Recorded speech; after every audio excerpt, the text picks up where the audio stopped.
لَكُمْ مِنْ دُونِ اللّٰهِ. Demək, nun hərfini gizlətdik dəl hərfinin məxrəcində, sonra Allah kəlməsindən əvvəl demək, kəsrə gəldikdə, biz dedik ki, bu ləfz-i cəlalə oxunur.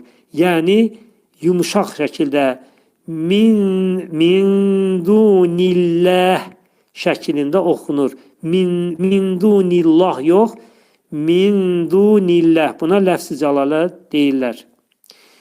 İn kuntumda nə baş verir? Demək, nun hərfi kəfə yetişir, ixva olacaq. Sonra nun hərfi tıya yetişir. Nun hərfini tənin məxrəcində gizlədəcəyik. Mim hərfini isə izhar deyəcəyik. Mən oxuyuram indi. Nunu kəf hərfində gizlədirəm. İn kuntum. Gördüyümüz kimi, in burada kəfə də yetişdikdə, nun isə təyə yetişdikdə səslər dəyişir. İdğam eyni cür heç vaxt ola bilməz. İn kuntum. Səs dəyişdi gördüyünüz kimi.